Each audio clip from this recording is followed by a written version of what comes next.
नमस्कार नमस्कार नमस्कार। आप सभी को मेरा प्यार भरा नमस्कार। बस ये प्यूरिफिकेशन का लेक्चर दे रहा हूँ, पार्ट 2। क्वालिटेटिव और क्वांटिटेटिव की बात की है, ये मैं क्लास 12th में भी पढ़ाऊंगा, पर तब भी आपको ये लेक्चर दे रहा हूँ क्योंकि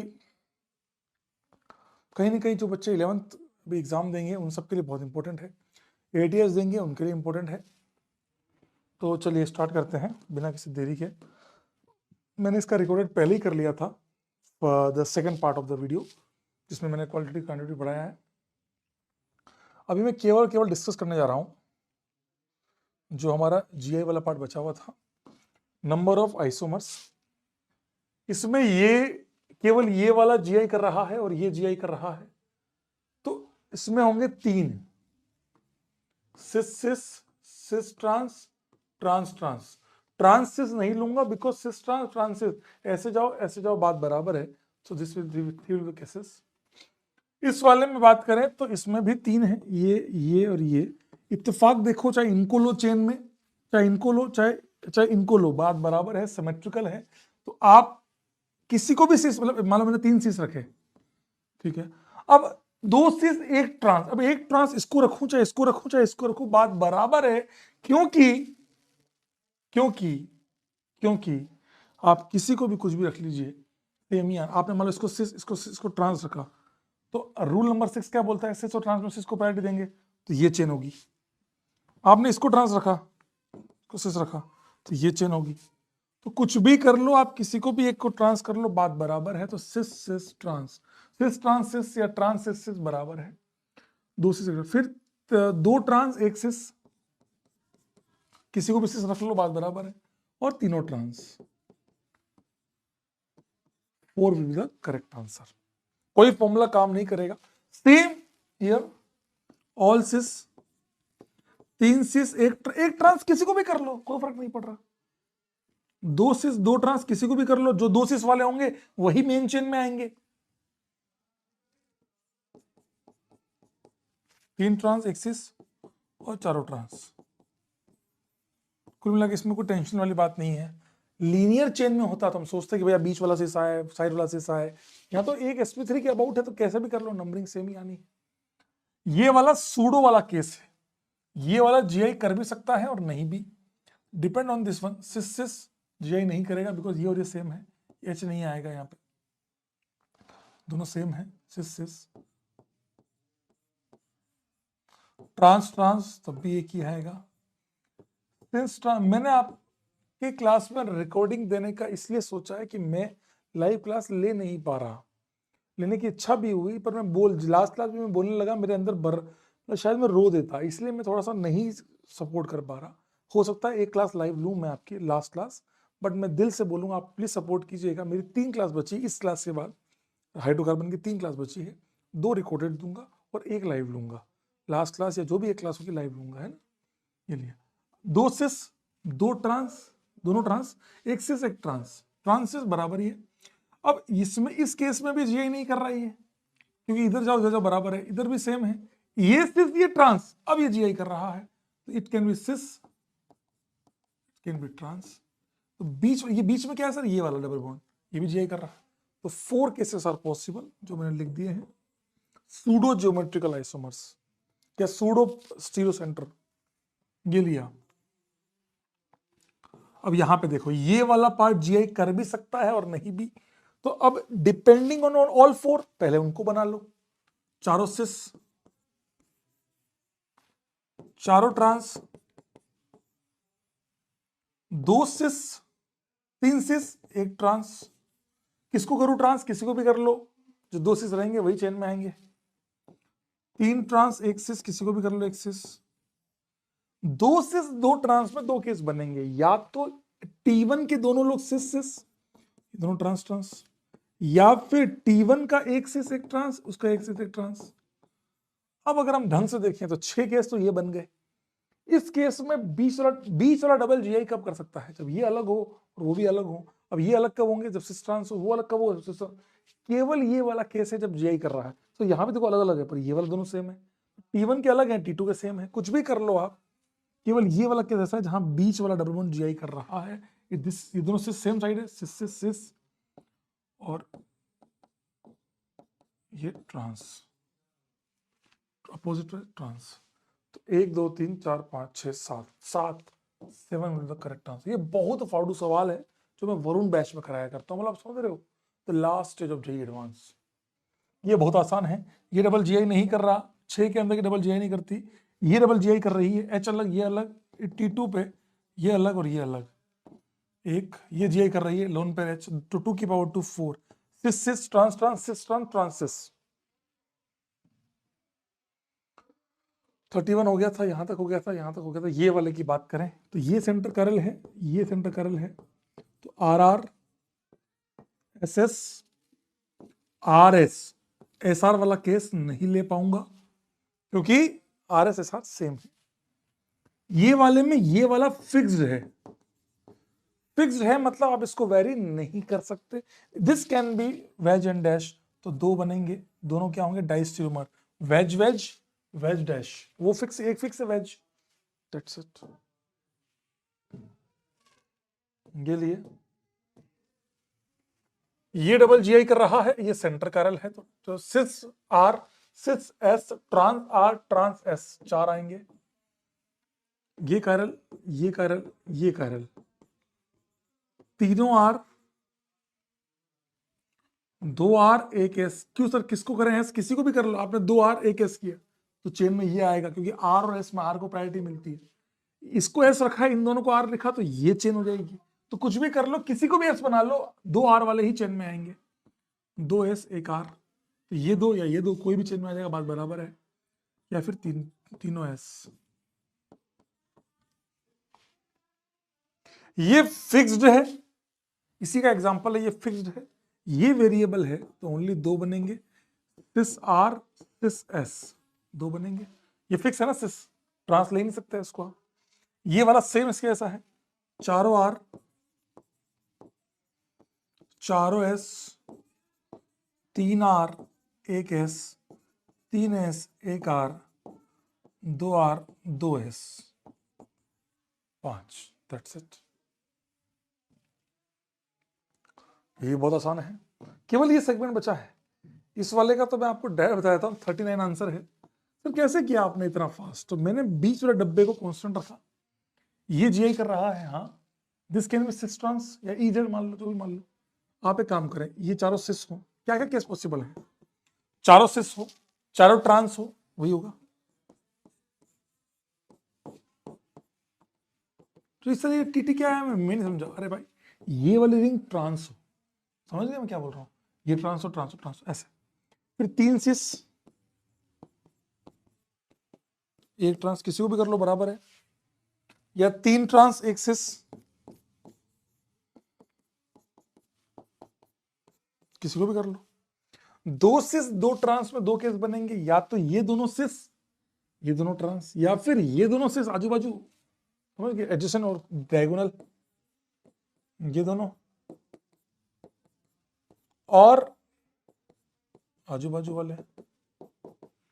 अब इनके आइसोमर निकाल लो 1 सेकंड के अंदर, आपको इसके आइसोमर बता रखे हैं 4 आएंगे, देख लो अपनी कॉपी में, एमी वाला दिया हुआ है, सेम, ये भी सेम ही है, चलो सेम ग्रुप है ना, तो 4 चारों ऊपर, up up up up, 3 up 3 down, ऐसे वाला। 3 वाले में मैंने इसमें 8 बता रखे हैं, चेक कर लेना आप अपनी कॉपी में, 8 बता रखे हैं। अपोजिट वाले में 5 बताए थे, इसमें 10 आए थे। होमवर्क चेक कर लेना आप, दोनों एमी पी या पीएच कुछ भी चेक कर लेना, मैंने दिया हुआ है आपको।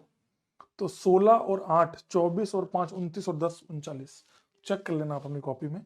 ये एक तरह से 6 सवालों का मिक्सचर है, 1 2 3 4 5 6 सवालों का मिक्सचर है ये क्वेश्चन। ये लिया, ये तो हमने कर लिया था क्लास में, मुझे याद आ रहा है।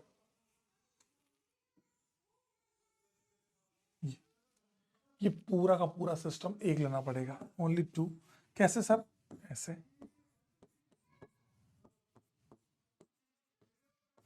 एमईएच ये सिस फॉर्म हुई, हमने किया हुआ है, नोट्स में चेक करना, ये कौन करेगा कौन नहीं करेगा उसके अंदर। तो एक इसकी ट्रांसफॉर्म एमई में अपोजिट रहेंगे। इस वाले की बात करें तो ये पूरा का पूरा एक साथ जीआई कर रहा है, ओआई कर रहा है, हॉरिजॉन्टल वर्टिकल परपेंडिकुलर है, ये दोनों अलग ये दोनों अलग, तो सिमेट्री नहीं आएगी तो ओनली 2 आएंगे, ये मतलब ये वाला, ये ऐसा वाला, ये और इसकी मिरर इमेज, केवल 2। अब बचते हैं ये वाले केस, ये बड़े शानदार केस हैं। 41 कर लिया हमने क्लास में, कर लिया था 41, मुझे याद आ रहा है। 41 कर लिया, 42 हमने क्लास में कर लिया था, मुझे याद आ रहा है। 41 से मैंने बताया था सूडो है ये वाले की बात करें तो ये वाला सूडो हो गया, depending on this and this it will show GI. तो इन दोनों में क्या क्या केस पॉसिबल है, बना लो, आर आर, एस एस और आर एस। एस आर तो नहीं लेंगे, सेम है, सेम। आर आर में ये जीआई नहीं कर रहा, एस एस में जीआई नहीं कर रहा, आर और एस में ये जीआई कर रहा है। तब एक आर है एक एस है, जीआई कर रहा है। तो क्या करेंगे, एक बार सिस, एक बार ट्रांस, ऐसे 4। भयानक मास्टर, भयानक। ये वाला, इसका आंसर भी 7 आएगा। कैसे सर? सेम लाइक दैट, ये वाला सेम। आर आर चारों यहां पे जीआई कर रहे हैं, ओआई कर रहे हैं। चारों आर, चारों S, 3 R 1 S, 3 S 1 R, 2 R 2 S 2 R S, same like that, बिल्कुल सेम, बिल्कुल यही सेम लॉजिक, सेम आंसर, सब कुछ same. So 7 the correct answer. इसका आंसर तो निकाला था 4, तो that will be the answer, है ना। ये हुआ। अब अपन चलते हैं अपने अगले सेगमेंट की तरफ। So qualitative and quantitative analysis, please ready for that, तैयार हो जाइए। अब हम पढ़ने जा रहे हैं क्वालिटेटिव एंड क्वांटिटेटिव एनालिसिस। मेरा प्री रिकॉर्डेड है, इसको मैं जोड़ के आपको दे रहा हूँ, प्लीज इस वीडियो को देख लेना, and that is a ending of our discussion. चलिए कॉपी निकाल लीजिए। Let's start the qualitative analysis. ये उन बच्चों को ज्यादा अच्छे से, ये 12th क्लास के अंदर या जब आप सॉल्ट एनालिसिस पढ़ लेते हैं तो ये 1 मिनट में समझ में आता है। सर कैसे? ये मुश्किल से मुझे 5 मिनट लगते हैं समझाने में, कुछ भी नहीं है। अगर मैं बात करूं, आप लोगों ने एक्स के लिए क्या पढ़ा? आप लोगों ने आईओसी की बात कर रहा हूँ, आईओसी के अंदर आप लोगों ने सल्फर के लिए क्या पढ़ा? आप लोगों ने कार्बन नाइट्रोजन का कौन सा कंपाउंड पढ़ा? आप लोगों ने सल्फर कार्बन नाइट्रोजन का कौन सा कंपाउंड पढ़ा? और आप लोगों ने फास्फोरस का कौन सा कंपाउंड पढ़ा? आप लोगों ने कार्बन के लिए क्या पढ़ा? आप लोगों ने हाइड्रोजन के लिए क्या पढ़ा? एक काम करते हैं, कार्बन हाइड्रोजन सबसे पहले ले लेते हैं ताकि टेंशन नहीं खत्म। भाई लोग, जिसको भी समझना है वो बहुत अच्छे से समझना, क्योंकि कहीं ना कहीं ये सॉल्ट के बाद, जो बच्चे 11वीं क्लास में पढ़ते हैं ना, आप में से 11th क्लास, वो बहुत मुश्किल से थोड़ा समझ में आता है, वो एक बार के लिए होल्ड कर लें, क्योंकि 12th क्लास में सॉल्ट पढ़ने के बाद ये और मजा आता है समझने में। Carbon, hydrogen. अब देखना, तो आप लोगों ने इन सबका क्या किया था? सॉल्ट में पढ़ते हैं हम, इन सबका बनाते हैं सोडा एक्सट्रैक्ट। क्या क्या बनाते हैं? सोडा। क्या करते हैं सर? आपने कंपाउंड लिया जिसमें केवल कार्बन है, मतलब आपने बेंजीन लिया, बेंजीन को आपने क्या किया, एक ट्यूब में डाला, ठीक है, गर्म किया, भयंकर गर्म किया, जब तक कि उसके सब कुछ टूट ना चाहे, एंटी बॉन्डिंग तक ना टूट जाए, बिल्कुल एकदम इतना गर्म कर दो, और उसको जैसे ही पूरा कंपाउंड टूट जाए, शीशा तोड़ देना उस कंपाउंड को। याद है, शीशा हो या दिल हो, जैसे शीशा कहाँ टूटेगा, अब तो आप टूटेंगे। अब तक तो केवल कंपाउंड को तोड़ा है, अब शीशा भी तोड़ेंगे। कैसे? ले जाएंगे उसको, ठंडी ट्यूब में रखेंगे गर्म ठंडा पटाक फूटेगा। तो अब जो, तो उसको क्यों क्यों किया ऐसा? ऐसे सिंपल कर लेते हैं? नहीं, रिएक्शंस के लिए। तो अब क्या करते हैं, उसको छान लेते हैं। तो अब आपके पास कहाँ से हो गया, बचा हुआ कंपाउंड जो है उसको, जो आपका कंपाउंड बना उसको पूरा ऑर्गेनिक कंपाउंड हो गया।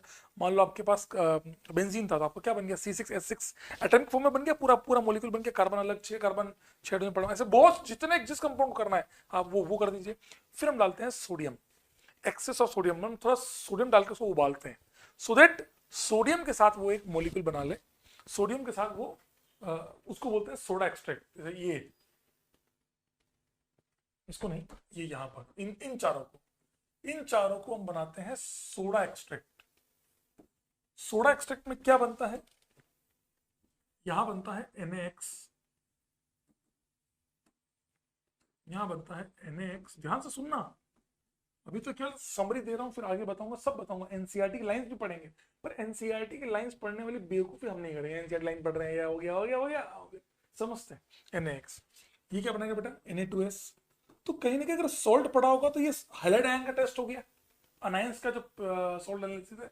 ये सल्फाइड आयन का टेस्ट हो गया, ये वाला बन जाएगा NaCN, सर नाइट्रोजन के लिए मतलब कार्बन जरूरी है, यस। कब मान लो मैं आपसे तो क्या हाइड्रोजन ये टेस्ट देगा ना, हाइड्रोजन में नाइट्रोजन तो है पर कार्बन नहीं है, तो ये कभी बनेगा ही नहीं। ध्यान रखना, सब छोटी चीज होगा। ये क्या बनेगा, NaCN। ये कहाँ होगा, ये नाटक कहाँ होगा कि आप सल्फर का टेस्ट कर रहे हैं, अचानक से आपको पता लगा कि कंपाउंड में कार्बन भी था नाइट्रोजन भी था, जैसे कि सल्फा एनिलिक एसिड। सल्फा एनिलिक एसिड ये रहा NH2 So3H, सल्फर भी है, कार्बन भी है, नाइट्रोजन भी है। तो हम चाह रहे थे कि टेस्ट तो सल्फर का करना, पर वो भी आ गया साथ में, क्योंकि तो फिर ऐसे केस में क्या करें सर ये पाने के लिए, वो मैं आपको बताऊंगा। वो तो एक हल्की से डेप्थ की बात होगी, और अभी बस ये बना, उसका क्या बनेगा, सिंपल फॉस्फोरस का कुछ नहीं बनता, तो साथ में क्या डालते हैं, H2O2 peroxide या कोई भी ऑक्सीडाइजिंग एजेंट। क्या करेगा वो फॉस्फोरस को फॉस्फोरस नहीं रखेगा, वो फॉस्फेट बना देगा, Na3PO4। ओके, ये ध्यान रखना, ये अकेला ऐसा बाकी सब बन जा रहा है। इसमें क्या करते हैं, इन सबको कॉपर के साथ पास करते हैं, कॉपर ऑक्साइड के साथ। या आप ऐसे मान लो इनको इनको अपन कंबशन करवाते हैं, ये बनाते हैं छोटू, ये बनाते हैं पानी, इसको पानी बनाते हैं, इसको छोटू बनाते हैं, ठीक है, कर लिया। अब इनका टेस्ट करते हैं नाउ, और इसको जिस बंदे ने ये कांड किया था यहाँ पर इनके साथ, ये उसको बोलते हैं लेसाइन टेस्ट। स्पेलिंग लिखो, आगे लिखी हुई है लेसाइन ने, इसलिए इसको लेसाइन एक्सट्रैक्ट भी बोल देते हैं, इसको लेसाइन एक्सट्रैक्ट भी बोल देते हैं, इसको सोडा एक्सट्रैक्ट भी बोलते हैं, लेसाइन एक्सट्रैक्ट भी बोलते हैं, लेसाइन टेस्ट भी बोलते हैं। सर क्या बोल रहे, लेसाइन टेस्ट नहीं है ना, कार्बन और हाइड्रोजन के डिटेक्शन को लेसाइन टेस्ट नहीं बोलते, लेसाइन लेसन बोल लो यार। ये लेसन टेस्ट जो है वो एक्स सल्फर, मैं नहीं बोल पा रहा, लेसाइन टेस्ट पर तो लेसन टेस्ट, लेसन टेस्ट जो है वैसे कौन सा लेसन, वो वाला, अरे गधे, X sulphur carbon hydrogen HCN phosphorus, इन सब के लिए लेसन टेस्ट किया जाता है। लसन है मेरा, अनियन है मेरा, ये सब वो टेस्ट है। और इसके लिए सिंपल, अब आपने आईओसी का, अब सारा काम आईओसी का, अब सारा काम आईओसी का। आप बताओ, आपने CO2 की पहचान के लिए आपने क्या किया था आईओसी के अंदर, सर कैल्शियम हाइड्रोक्साइड पास किया था, मिल्की हो गया था क्या, मिल्की मिल्की कैल्शियम कार्बोनेट बनता हुआ दिख रहा था, दैट कंफर्म्स कंपाउंड में कार्बन है।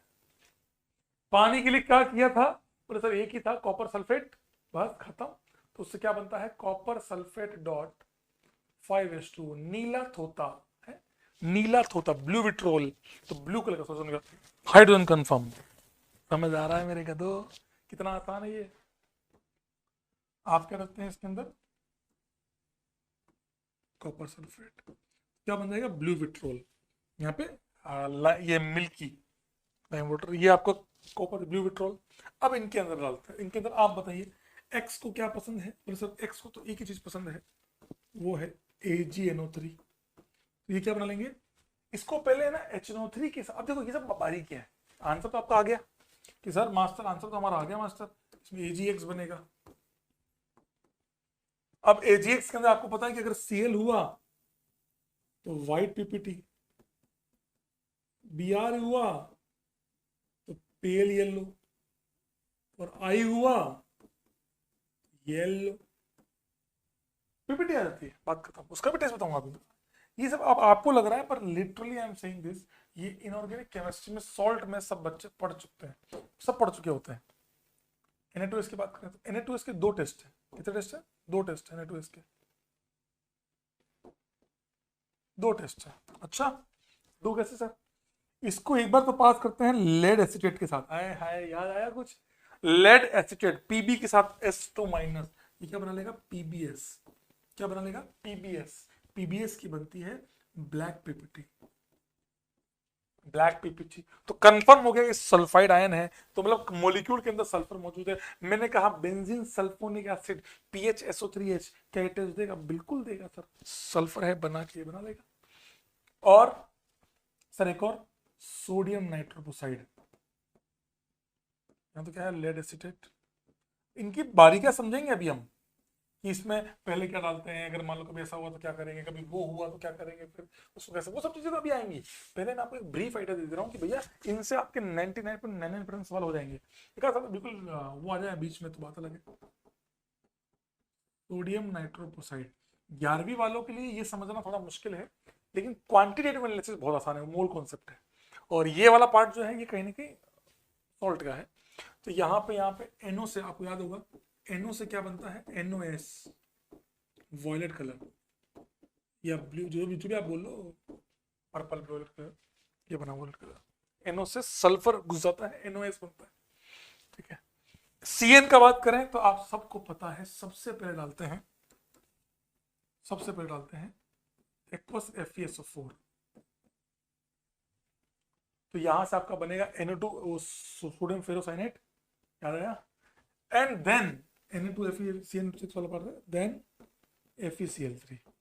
तो ये डालते ही याद आ रहा है किसी को Persian blue colour Fe, sir मैं भूल जाता हूँ, तो मुझे, मैंने तो याद कर रखा है 32 से 32 मतलब सर क्या किया, अब कितना आएगा, 32 मतलब बाहर वाला Fe3 है, अंदर वाला +2 है, तो बाहर वाला अगर 3 है तो यहाँ 3 लिखना पड़ेगा, Fe+3, और ये आपका प्लस, तो यहाँ पे 2 आएगा, सॉरी Fe4 आएगा, तो CN-6 + 4 -2 आएगा, +2 आएगा, तो Fe+2 Fe+3, 32, 3 और 2। ये परेशान ना हो, ये आपको आएगा 12th क्लास में भाई, 12th क्लास में आएगा ये, और मुश्किल से 2 मिनट लगते हैं इसको समझने में, क्योंकि हम वहां 2 पढ़ते हैं, पर्शियन ब्लू और टर्न्स ब्लू, याद है, उसमें होता है उल्टा होता है ना, दैट इज आंसर। अच्छा, तो ये अगर बन रहा है तो ये पहचान होगी कि कंपाउंड में कार्बन और नाइट्रोजन दोनों है। आपसे क्या पूछेंगे कि बताओ, मान लो आपने कोई हाइड्रोजीन है, हाइड्रोजीन को अगर मैं FeSO4 लैसाइन एक्सट्रैक्ट बना के अगर मैं वो करूं, FeSO4 फॉरवर्ड बाय सम FeCl3, तो क्या पर्शियन ब्लू कलर आएगा ना, नेवर। ऐसे इसमें क्या होगा, इसमें सबने पढ़ा है कि ये यहाँ पर हम क्या करते हैं, यहाँ पे जैसे अगर HCN है हम डालते हैं थोड़ा सा, ये पता है पहचान है कि भैया अगर इस रिएक्शन में FeCl3 जब डाल रहे थे, अगर सल्फर भी मौजूद है तो सल्फर का CN नहीं HCN बना देगा, और HCN अगर बन गया तो फिर वो क्या करेगा, वो आपका बना देगा FeSCN होल थ्राइस। तो आप सबको पता है कि FeSCN होता है का कलर क्या हो गया है, ब्लड रेड कलर। अच्छा, तो रेड कलर अगर आ रहा है तो ये पहचान में आ, मतलब अगर ये बोल सकता हूँ कि अगर मैं पर्शियन ब्लू कलर बनाते वक्त अगर मेरे पास ब्लड रेड आ गया, अरे मतलब कंपाउंड में सल्फर भी था, तो फिर हम क्या करते हैं, हम थोड़ा और सोडियम डालते हैं, तो थोड़ा एक्स्ट्रा सोडियम डालने पर ये टूट जाएगा इसमें और इसमें, सल्फर और कार्बन नाइट्रोजन अलग, Na2S टूट जाएगा, फिर अपना बैठा अपना टेस्ट कर लो। सो ये आपसे पूछते हैं कि if HCN is present then which metal added, या क्या करते हैं, तो excess of sodium is added, थोड़ा सोडियम और डाल देते हैं और हीट करते हैं, तो सोडियम डालने पर ये वापस टूट जाएगा और Na2S अलग हो जाएगा, NaCN अलग हो जाएगा, फिर अलग अलग टेस्ट कर लो। ये एक बारीकी वाली बात होगी। लास्ट में आ गया ये आपका Na3PO4, ये तो आपने पढ़ा है, मैग्नीशियम वाला कंपाउंड, इसके अंदर वो बनता है आपका मोलिब्डेनेट वाला, कैनरी येलो, बहुत बड़ा बहुत बड़ा कंपाउंड होता है। अभी आपको दिखाऊंगा Na3PO4.12MO2O3 कैनरी, तो सबके अपने अपने कलर है। सर इससे क्या किया आपने, इससे मैं आपको ये बता पाया कि कंपाउंड में कौन सा एटम प्रेजेंट है, वो पहचानने के लिए क्वालिटेटिव एनालिसिस पढ़ा जाता है कि एक मॉलिक्यूल में कौन सा एलिमेंट प्रेजेंट है, वो बताता है ये। अब मैं एक एक लाइन पढ़ूंगा एनसीईआरटी की तो और अच्छे समझ में आएगा। इसकी बात करें तो क्या अब आप इस टेबल को पूरी कर सकते हैं। एक्सट्रैक्ट में क्या बनाते हैं, छोटू, H2O, NaCN, Na2S, NaSCN, NaX, Na3PO4, लिख देना H2O ऑक्सीडेशन। रिएक्शन किससे कराते हैं, कैल्शियम हाइड्रोक्साइड, कॉपर सल्फेट, क्या बोल रहा हूँ, इसके अंदर AgNO3, ऐसे, सॉरी इसमें वो FeSO4 देन FeCl3, इसके अंदर PBS लेड एसिटेट या फिर सोडियम नाइट्रोक्साइड में दिया, ये देखो जो आपको पढ़ा है पूरा का पूरा, छोटू, पानी, ये सब हो गया। Calcium hydroxide, copper sulphate, FeSO4 then FeCl3, lead acetate और Na2FeCN5NO, याद है इसमें एक्सेप्शन था, NO+1 होता है, तो NO से NOS बन जाता है। आईओसी में ये पूरा आईओसी का पार्ट है। FeCl3 यहाँ बच गया तो वो इससे ये बना लेगा ब्लड रेड। इसमें सर ये कॉन्केटनेटेड क्यों डालते हैं, ताकि इसके अंदर बाई चांस किसी कंपाउंड में अगर X है, साथ में कार्बन भी है, नाइट्रोजन भी है, सल्फर भी है, तो अगर ये लोग भी बन जाएंगे तो HNO3 पहले इनको एसिडिफाई कर देगा, H2S और HCN बना के इसको अलग कर देंगे, फिर हम X को अलग करते हैं, बाई चांस कोई नाटक ना हो। आपने ये डाला, ये Ag2S बना ले रहा है, AgCN बना ले रहा है, लो तो बैठे AgX कहाँ आया, हवाई पीपीटी आ रही है AgCN की। अब वो सब नहीं करना, आप चाहते हैं कि बिल्कुल जो पीपीटी इनकी है। और दूसरी बात, इनको भी अलग अफसर, आपको क्या पता है CLA की BRA की आई है, आपको क्या पता, कलर तो आ जाएगा, उसको भी और ज्यादा इसको फिल्टर करने के लिए क्या करते हैं, अमोनिया, आप आईओसी में पढ़ेंगे ये सोल्ट एनालिसिस में, अमोनियम हाइड्रोक्साइड डाला जाता है। तो ammonium hydroxide soluble, spring soluble, insoluble. अच्छा, ये छानने के लिए हमने और कंफर्म करने के लिए कि कलर से पता नहीं लग पा, और कंफर्म एजीसीएल डाला, एजीसीएल सीधा सोल्यूबल हो जाएगा, एजीबीआर कम, बहुत कम सोल्यूबल होगा, और एजीआई तो सोल्यूबल ही नहीं होगा, पीपीटी बना लेगा। ऐसे ऐसे पहचानते हैं। ये देखो, इसमें देखो एनीथिंग अमोनियम मोलिब्लेट डालते हैं, अमोनियम मोलिब्लेट एसिडिफाई के साथ एसिडिफाई करते हैं कि बाई चांस कोई नाटक ना हो, और ये आपस में करके अमोनियम फॉस्फेट प्लस 12 MO3। समझ में आपको, ये कैनरी येलो, ये आप आईओसी में पढ़ेंगे। मेरा इसमें रोल केवल इतना है कि आपको अभी इस लेवल पे समझा सकूं, आईओसी में आप पढ़ चुके होंगे, मतलब वॉटेवर। ये पूरी समरी है बेटा, पूरी समरी डाल दी मैंने इसके अंदर, ठीक है ना। अब एक काम करते हैं, एनसीईआरटी के पन्नों को पलटते हैं, सवाल देखेंगे कि सवाल कैसे पूछे जाते हैं, है ना। Reduction of carbon hydrogen compound heated with cupric oxide, CuO, and produce the vapour, किसकी वेपर आएगी, CO2 और H2 is pass to the lime water और एनहाइड्रस कॉपर सल्फेट। अगर लाइम वाटर मिल्की हो गया तो कार्बन प्रेजेंट है, ये आपका ब्लू बन गया तो हाइड्रोजन प्रेजेंट है। If lime water turns milky it shows presence of CO2 और carbon. If anhydrous copper sulphate turn blue then shows the presence of water और हाइड्रोजन। जो आप बात आपको मैंने बोली, ये रिएक्शन, कॉपर से हीट किया इसको, एक तरह से कंबशन हो गया, ये कॉपर अलग हो गया मेटेलिक फॉर्म में, फिर ये जो मिला कैल्शियम वाटर, ये मिल्की, और ये पानी, blue vitriol, that is detection of carbon hydrogen. अब आता है detection of nitrogen, sulphur and halogen, Lassaigne test, ठीक है। लसाइन की बात करते हैं, प्रिपरेशन ऑफ लसाइन सॉल्यूशन और सोडा एक्सट्रैक्ट, ठीक है। तो compound is heated with sodium in combustion tube, गर्मा गर्म tube, and poured in the cold water. टूट गया पूरा कंपाउंड, टूटने के बाद छान लिया and heated for some time. तो ये इस हीट क्यों करते हैं, ताकि जो मतलब वापस जो हुआ, अगर कोई ब्रेक भी हुआ तो वापस से ज्वाइन हो जाए सब। It gives a Lacine solution or sodium extract. In Lacine solution, element present in the compound get converted into covalent to ionic. जो पहले बेंजीन था वो कोवेलेंट बॉन्ड था, अब NaCN, NaCl से बना रहा है। तो ये NaCN, Na2S, NaX, Na3PO4 with ये H2O2 डालते हैं, ये भी और आगे समझ में आएगा आपको। अब आता है नाइट्रोजन का केस। अब समझो बात को, मैं कोई वो नहीं कि अब एनसीईआरटी फटफट रीड करो, आपने पढ़ लिया ना, बहुत आसान हो जाता है। तो sodium extract is boiled with the FeSO4, okay, पहले FeSO4 डालते हैं तो इनका सोडियम फेरोसाइनाइड बन जाएगा, Na4, यहाँ का अंदर का +2 बन गया। अब केवल इसको रिप्लेस करना है Fe के साथ, बस इतना ही बचा है, विच गिव्स सोडियम हेक्सासाइनोफेरेट। ये आपने पढ़ा होगा यार आईओसी में, आईओसी में पढ़ेंगे कोऑर्डिनेशन के अंदर नामकरण संस्कार। Now few amount of FeCl3 added, थोड़ा FeCl3 डालते हैं ताकि ये Na हट के Fe लगे, और which gives Prussian blue color। किसका आता है, 32 का। सो फेरोफेरिसाइनाइड, नाम ध्यान रखना, फेरोफेरिसाइनाइड और सोडियम हेक्सासाइनोफेरेट, +2 वाला है ना, that show the presence of nitrogen.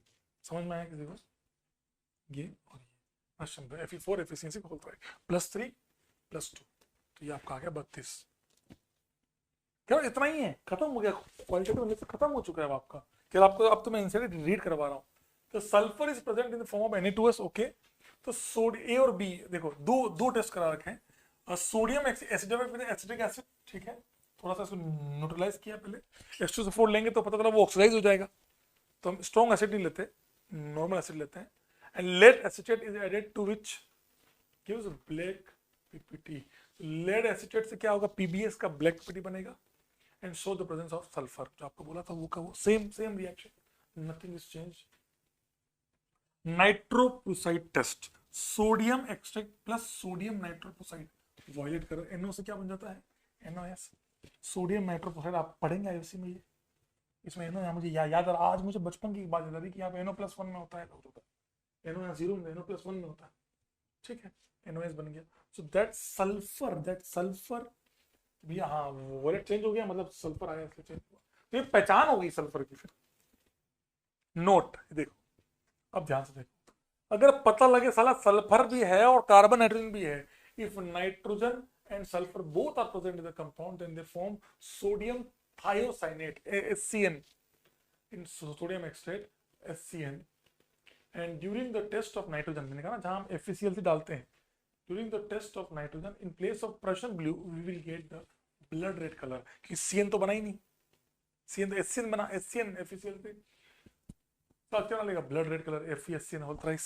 तो हम क्या करते हैं, therefore sodium extract is prepared in presence of excess of sodium, थोड़ा सोडियम एक्सेस में डाल देते ताकि जो कंपाउंड है वो टूट जाए, विच डिकम्पोज, टूट जाए, सोडियम थायोसाइनेट टूट के क्या होने लगेगा Na2 और NaCN। इसका अलग टेस्ट ले लो, इसका अलग टेस्ट ले लो।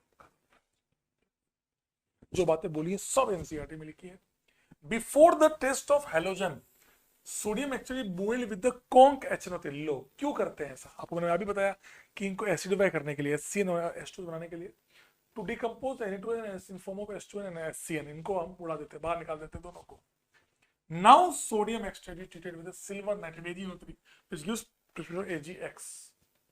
AgX बन गया VPT, AgX, AgCl, AgBr, AgI, soluble in ammonium hydroxide, sparingly soluble और इनसॉल्युबल इन अमोनियम माइनस। आपको बातें मैंने बोली सब ये सब एनसीईआरटी है। अब आप एनसीईआरटी पढ़ोगे, एनसीईआरटी पढ़ने की जरूरत ही नहीं, मैं सारी एनसीईआरटी यहीं पढ़ा चुका हूं, पूरी पढ़ना था। अच्छा note,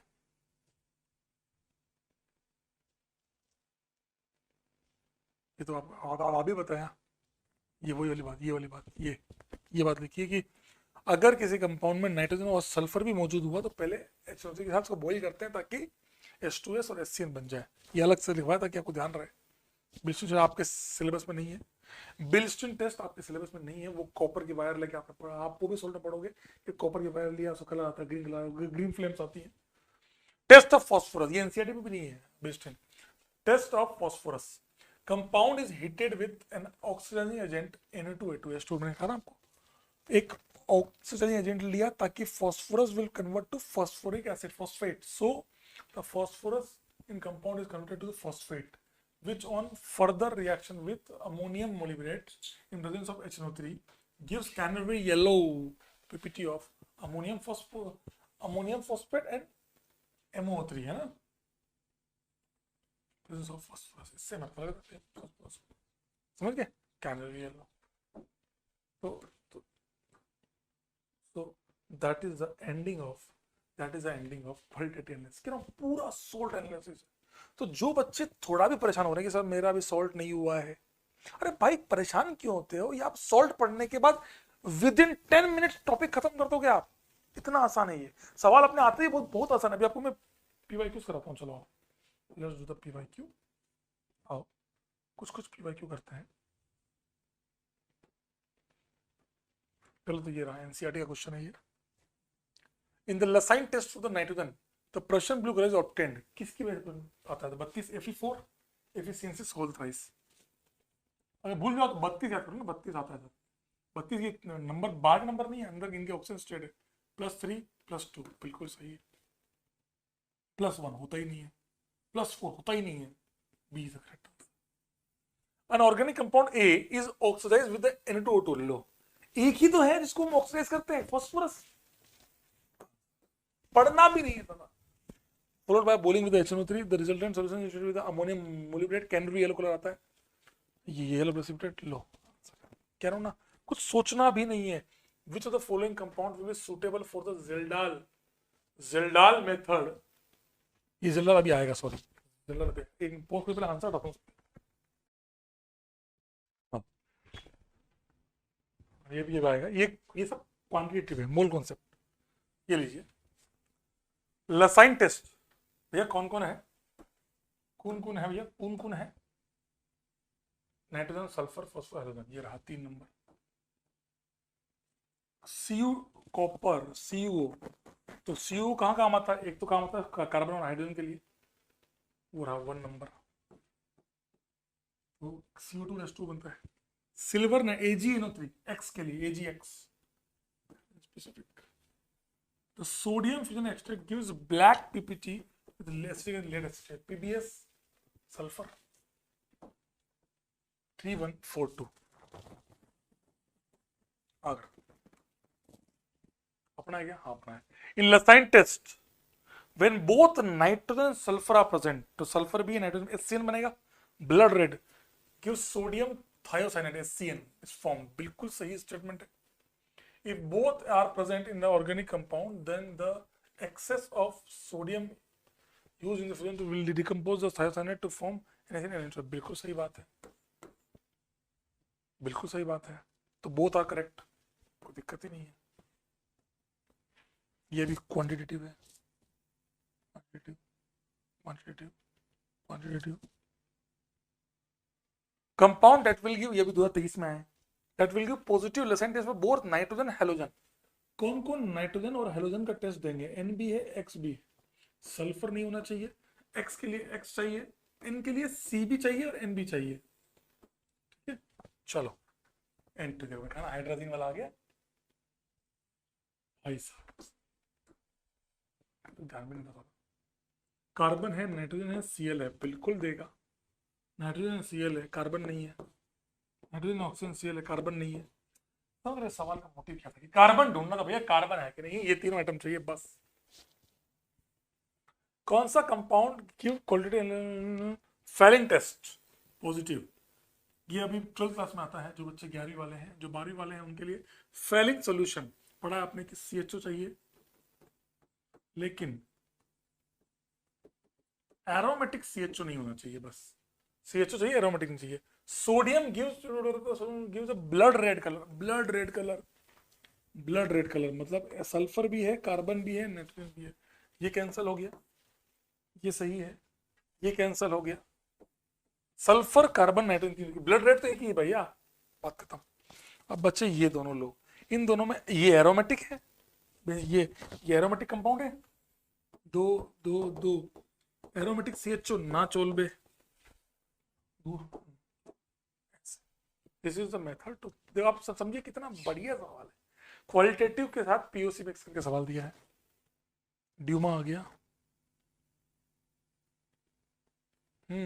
sulpha एनिलिक acid gives red colour in Lassaigne test for the element detection. बिल्कुल सही बात है, क्योंकि सल्फा एनिलिक एसिड NH2 भी है, सल्फर भी है, तो सल्फर कार्बन तीनों है, तो ब्लड रेड कलर देगा।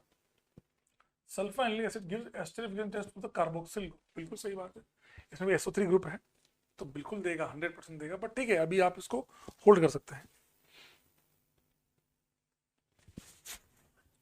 ये तो POC का सवाल है, ये भी POC का सवाल है, आप लोग ट्राई कीजिएगा आराम से।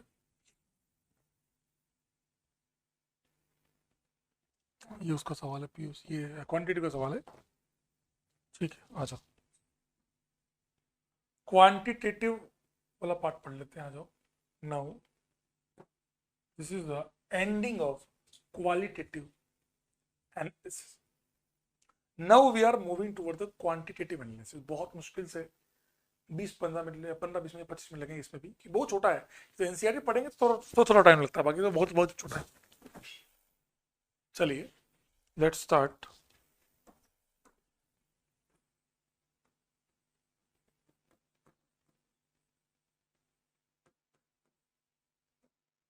Quantitative analysis.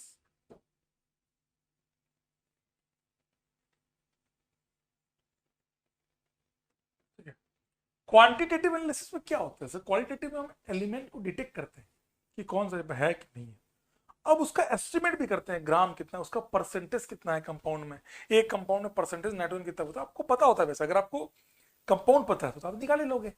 मतलब आपको मैंने कहा एनिलीन में कितना परसेंटेज नाइट्रोजन है, तो आप 2 मिनट लगेगा भैया, उसका फॉर्मूला लिखा, परसेंटेज निकाल लो, उसमें क्या है, मतलब टोटल मास, मतलब n का मास upon total mass into 100, that's the answer है।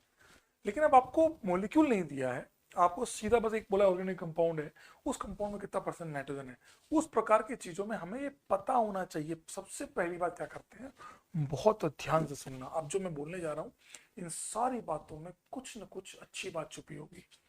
तो फर्स्ट थिंग, हमें जिस भी एटम का डिटेक्शन करना हो या एलिमेंट उसका मास निकालना हो, हम हमेशा सबसे पहले पूरे कंपाउंड को एटॉमिक फॉर्म में कन्वर्ट करते हैं। मतलब बोतल गरम, तोड़ दो, वो वाला पार्ट।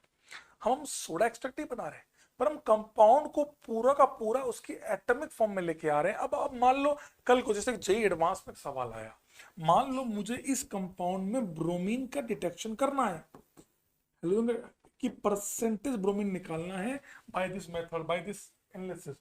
तो इसमें अब आप ये जो सर तो बेंजीन का एक्स है, पार्शियल पाई बॉन्ड है तो नहीं टूटेगी, ऐसी बातें मत करना, क्योंकि उस केस में पूरा कंपाउंड टूटेगा, छिन्न भिन्न होगा, C7 जितना भी आएगा, Br2, तो दो ब्रोमीन आपको अलग अलग से मिल जाएंगे। अगर मैं देखो बहुत ध्यान से सुनना बेटा, अगर मैं इस कंपाउंड में सीधा AgNO3 डालू, एक AgBr बनेगा ये वाला, ये तो टूटेगा ही नहीं, पार्शियल डबल बॉन्ड कैरेक्टर। अगर इसी के अंदर मैं क्वांटिटेटिव एनालिसिस के थ्रू, किसी एक मेथड के थ्रू जाऊं और फिर AgNO3 डालूं, तो यहाँ पे दो AgBr बनेंगे। ये तो कैसे पता लगा?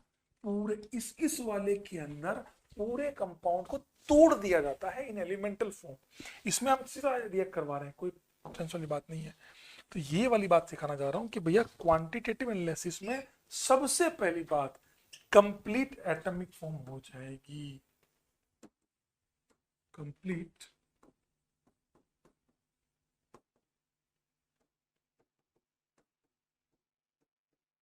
एटॉमिक फॉर्म, उसके बाद ही काम चालू। ठीक है, अब आते हैं टेबल के ऊपर, ध्यान से सुनना और समझना। हमारे पास एलिमेंट है कार्बन, हाइड्रोजन, ये दोनों काम एक आदमी ने किए, कुछ सिम जमा किया था। वैसे यहाँ पर नाइट्रोजन, सल्फर, फास्फोरस और हेलोजन एक्स, ये तीनों एक आदमी ने किया और ये दो आदमी ने किया अलग अलग। ठीक है, इस प्रकार डिटेक्शन किया गया। जिस बंदे ने ये दोनों काम किया उसका था लिबिग, उसका नाम था लिबिग मेथड, मतलब लिबिग ने किया तो लिबिग मेथड बोल दिया। इन तीनों को किया कैरियस ने, तो इसको बोलिए कैरियस मेथड। उसको दो लोगों ने किया, ड्यूमा और जेल्डाल, दो अलग अलग लोग थे, ड्यूमा मेथड, जेल्डाल मेथड। तो ये क्या कर क्या रहे हैं सर? हम परसेंटेज निकाल रहे हैं कंपाउंड में नाइट्रोजन कितना परसेंट है, बिना मॉलिक्यूल को जाने, बेस्ड ऑन डाटा। हम क्या करेंगे, सबसे पहले इन सारे कंपाउंड्स को किसी न किसी फॉर्म में कन्वर्ट करेंगे।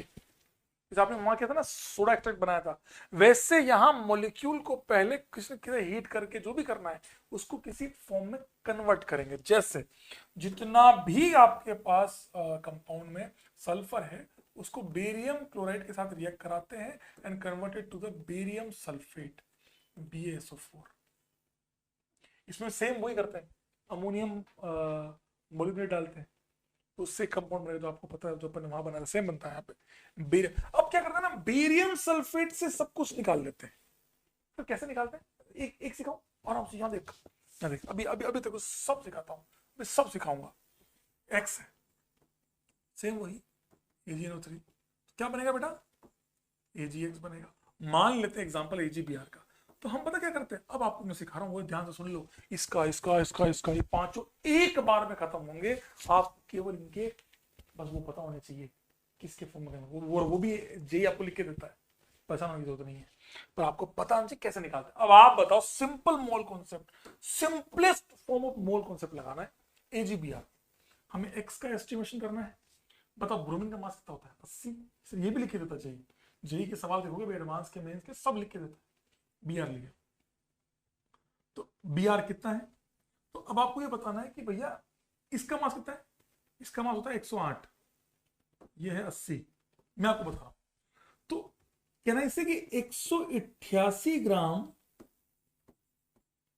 AgBr में कितना ग्राम ब्रोमीन है, 188 ग्राम। अगर आपको ये पता है, इसमें ये ऐसे, इसमें वो अमोनियम फॉस्फेट मोलिब्डेनेट, ऐसे ही इसमें भी सेम हम करेंगे। इसमें पता क्या करते हैं, इसमें बनाते हैं छोटू, सेम है बिल्कुल, इसमें पानी। अब आप देखो फॉर्मूला आपको एक सेकंड में निकल के आएगा, देखो आप फॉर्मूले याद मत करना, कई बच्चे फॉर्मूले याद करते हैं, अरे मोल कॉन्सेप्ट लगाना तो सिंपल, इन पांचों में सिंपल मोल कॉन्सेप्ट लगा भैया, इस मोलिक्यूल से हम पता लगा पा रहे हैं। तो AgBr 188, 188 ग्राम में कितना ब्रोमीन है, 80 ग्राम ब्रोमीन है।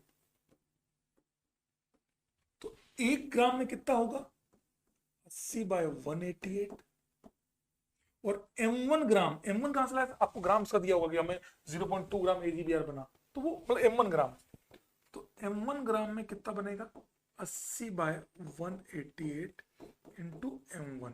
So that is your bromine in the that mass of AgBr. उतने ग्राम में कितना ब्रोमीन होगा ये पता लग गया. अब आपको इसमें ब्रोमीन पता लग गया. अगर आपको इसमें ब्रोमीन का परसेंटेज तो इतना ही आपका एक्स में या जो मॉलिक्यूल था उसमें भी होगा. तो उसका मतलब अब आपको परसेंटेज मास निकालना है. परसेंटेज मास ऑफ एक्स निकालना है. क्या करोगे? This mass of Br 80/188 into m1 upon total मास. इसका आपको मार्क्स दिया होगा. ऑर्गेनिक कंपाउंड का मास आपको दिया होगा m. कुछ भी ऑर्गेनिक कंपाउंड जो ना का मास दिया होगा. आपको सवाल करना और समझ में आएगा. m मास दिया, Br का मास, इसमें मास निकाल लिया, इसमें परसेंटेज निकाल लिया अपॉन टोटल इनटू 100. ये आंसर क्या है बेटा 80 into m1. जिसको फॉर्मूला याद करने की रटने की आदत पड़ चुकी है उनको बधाई, अपनी इच्छा से करते रहे. बाकी मैंने तो आपको समझा दिया कैसे निकालते हैं भाई. ये आंसर है. अब m1 अब याद भी मत करो. आप तो जब सवाल आए तो वहीं कर लो ना, इंस्टेंट, बात खत्म हो गई. अब इसका करना है, क्या करोगे इसमें? इसका मास कहते हैं 12, 32, 40. तो 44 ग्राम में कार्बन 12 ग्राम है. तो एक में कितना होगा 12/44. और m1 में कितना होगा? सर m1 किसका होगा? श्योर दिया होगा आपको, डोंट वरी. इनटू m1 ये आ गया आपका कार्बन आ गया. तो परसेंटेज कितना आ जाएगा? ये 12/44 इंटू m1 अपॉन टोटल मास m. ऑर्गेनिक कंपाउंड का मास दिया होगा. बस बस इतना ही है, इतना ही. इसमें तू निकाल, पॉज कर, तू निकाल. कैसे सर? 16 और 2 18. तो हमें इसका निकालना है. तो 18 ग्राम में 2 ग्राम हाइड्रोजन है. तो m1 में कितना होगा 2/18 इंटू m1. सर उसको काट क्यों नहीं रहे हो? वो तो आप लास्ट में करते रहना ना. तो परसेंटेज कितना हो गया बेटा 2/18 इंटू m1 अपॉन m. अरे बस 32 upon total mass into m1 upon m into 100. ऐसे इसका निकाल. बस खत्म, खत्म. ये पूरा यहां से यहां तक का क्वांटिटेटिव एनालिसिस खत्म होता है. सिंपल. अभी सवाल बताऊंगा तो और अच्छा समझ में आएगा. Carbon hydrogen Liebig method. Oxygen को कार्बन मोनोऑक्साइड की फॉर्म में करते हैं. मैं आपको क्लास बता दूंगा एनसीईआरटी से. H2O KgX. ये देखो अमोनियम फॉस्फेट 12 MO2 होता है. Mg2 और एक तरीका और है. 2 तरीकों से फॉस्फोर को निकालते हैं. एक होता है ये Mg2P2O7 से भी. तो 2 फॉर्मूले आएंगे, इसके लिए अलग, इसके लिए अलग. फॉर्मूला याद थोड़ी करना है. क्या करेगा इसमें? इसका मास कितना है? फॉस्फोरस का मास कितना है? शायद 32 होता है, कितना 31 होता है. वो into 2 64 upon total mass into m1/m into 100. समझा बात तो क्या बोल रहा हूँ? सेम काम सब जगह करना है. सवाल से समझाता हूँ. अच्छा सवाल से समझाता हूँ. मुझे पता है कई लोग अच्छा ड्यूमा जिल्डाल को आराम से समझेंगे. टाइम लगता है ड्यूमा जिल्डाल में भी. आपको मैं पूरा इसका एक एक मेथड भी सिखाऊंगा बेटा. परेशान मत हुआ करो कि माशा आत्मा तो बाहर नहीं आ जाएगी. अरे क्यों आएगी? देखो ये रहा 0.3960 ग्राम ऑफ ऑर्गेनिक कंपाउंड. ठीक है भाई साहब. तो ऑर्गेनिक कंपाउंड का मास दे दिया है 0.3960 ग्राम. छोटू बना रहा है, छोटू. छोटू अभी पानी हमें HO दोनों निकालना है. पहले कार्बन को निकालते हैं. परसेंटेज कार्बन से निकालते हैं. ठीक है. तो आप क्या करेंगे परसेंटेज कार्बन के लिए? तो छोटू मतलब कितना हो गया 32 और 12 44. तो 44 ग्राम में कितना है 12 ग्राम कार्बन है. तो 12/44 इंटू m1 मतलब 0.792 ग्राम में कितना होगा? ये आ गया. ठीक है. Upon total 0.3960 into 100 that equal to percentage carbon. Solve कर लेना. हो सकता कटपट हो जाए, हो सकता कट जाए. मुझे लग रहा है इसका डबल है. इसका मुझे सर लग रहा है ये इसका डबल है. मुझे लग रहा है ये इसका डबल है. इसी तरह इंटू ये 2 हो गया. ये आपका 22 हो गया. तो 1200/22 आंसर आ गया. ये परसेंटेज हाइड्रोजन आंसर आ गया. सो कर सकते. परसेंटेज हाइड्रोजन की बात करें तो डैट कैसे करोगे? 18 में 2 होता है. 2/18 इंटू m कितना है 0.324 अपॉन टोटल मास 0.396 वही इंटू. अब आप आराम से काटते पीटते रहे, आंसर आ जाएगा। सो ये 18 से ये कट रहा है सीधा सीधा, आई थिंक 18 तो 14 4, हाँ कट रहा है, ये कट रहा है सीधा सीधा। चलो तो ये उड़ा दूँ, 18 से ये कटोगे तो ये 1 14 8, ठीक है ये 18 आ गया। 18 से ये भी कटता होगा शायद, कट रहा है देख लीजिए। 18 36, 3 14 36, 2 22, तो आपका आ गया 100 बाय 11, 30+2 क्या 999, 9.99, जो भी 9.9% इंटीजर की बात करूं, परफेक्ट इंटीजर की, तो 9% आ गया। तो मैं क्या बोल रहा हूँ भाई, सिंपल सी बात, तेरे को इतना तो समझ में आना चाहिए। आप 9% की 10, जो भी आपका आया यार वो आप निकाल लेना। 10 मानो, क्या 10 मान ले, समझ में आ गया मैं क्या बोल रहा हूँ तेरे को। सेट ऐसे निकालते हैं, सिंपलेस्ट फॉर्म। अब तो कोई भी सवाल ले ले, ये ले एजीबीआर आ गया, तो भैया क्या करेगा, मार्क्स को दिया होगा, ये सब यहाँ मार्क्स कहाँ दिया है, ये जेई के सवाल नहीं है, एनसीईआरटी के सवाल तो वहां पे तो नहीं दिया होता है। अभी जेई के सवाल लाऊंगा तो उसमें आपको बताऊंगा। अभी 80 कितने में है, 188 में, इंटू 0.12 अपॉन 0.15 इंटू 100, परसेंटेज कितना आ गया, 312, 15, 16, समझे, तो 1600 बाय, सॉरी इंटू 4 भी तो है, 4, ये आंसर, ये आंसर है। कर लेना इसको आराम से, आप आराम से करना है इसको भी काट सकते हो, जो भी आप कटअप करेंगे इनका आंसर है। सो याद थोड़ी करना है भाई, मैं सिंपलेस्ट बता रहा हूँ, सिंपलेस्ट मोल कॉन्सेप्ट लगाना है और कुछ ना है। चला बेरियम सल्फेट लो, BaSO4, मुझे इसका मास याद नहीं है बेरियम का, लो एनसीईआरटी पढ़ लो तुम तो, तुम्हें एनसीईआरटी देखो। अच्छा अभी काम एनसीईआरटी पढ़ते चलते हैं। अ known mass of organic compound is heated, हमें मास क्या होता है, इन कैरियस ट्यूब विद सोडियम पेरोक्साइड। क्यों करते हैं सोडियम पेरोक्साइड, क्यों करते हैं सल्फर को सोडियम पेरोक्साइड यूज क्यों करते हैं, हमें पता है कि बेरियम क्लोराइड डालने से पहले उसको SO4 सल्फेट बदलेंगे तो जाके वो BaSO4 बनेगा ऑन HNO3, कोई भी एक ऑक्सीडाइजिंग एजेंट। तो sulphur present in the molecule compound oxidise to sulphuric acid, it is precipitated as the barium sulfate BaSO4 by adding the excess of barium chloride solution in the water. The precipitate is filtered, washed and dried and weighted. The percentage of sulfur can be calculated by the barium sulfate. देख लो कैसे निकाला, same तरीका देखना अभी आपको। 233 ग्राम, मतलब इसका मास आपको पता लग गया, 233 ग्राम, इसमें 32 ग्राम सल्फर है, तो M1 ग्राम में कितना होगा, तो 32 बाय 233 इंटू M1, तो टोटल कितना होगा 32 bye 233 into M1 by M, तो नीचे आ गया इंटू 100, आंसर हो गया। तो याद करना, तो याद ही करते रहो बैठ के। फॉस्फोरस है, नॉन फॉस्फोरस को भी ऑक्सीडाइज करना पड़ेगा पहले फॉस्फेट में, वो तो अपने माँ भी किया था। Is heated with fuming HNO3, क्यों डालते हैं HNO3, ये H2 डाल दो NO2, whereupon the phosphorus present in the compound is oxidized to the phosphoric acid, H3PO4 बन गया। फिर इसके साथ डालते हैं precipitate as ammonium phosphate molybdate, ammonium ये अपन ने पढ़ा था 12MOO3, by adding ammonia and ammonium molybdate. Alternatively एक तरीका और है, phosphoric acid may be precipitated as magnesium ammonium phosphate by adding magnesium mixture which on ignition heat करोगे तो ये क्या बन जाएगा Mg2P2O7। तो क्या करोगे भाई, इसमें भी क्या करोगे, इसके अंदर क्या है, कितना फॉस्फोरस है, एक ही फॉस्फोरस है, तो जो भी मास के साथ 31 होता है, 31 upon total mass into M by M into 100, इसमें अगर 31 तो 62 upon total into M1 by M into 100, देख ले आजा कर ले। तो इसका मास दिया हुआ, इसका मास 18 होता लग गया, तो 31 upon 1877 into M1 by M into 100, इसमें आपको पता गया इसका मास कितना था, इसका मास कितना दिया हुआ इन्होंने, क्या आपको दिया होगा, आप अगर ये याद करके जाओगे मैं नहीं, आपको इनके मास दिए होंगे सबके, भाई तू थोड़ी याद करेगा एमओ का मास कितना है, सब मास देते हैं। तो 62 अपॉन 2 इंटू M,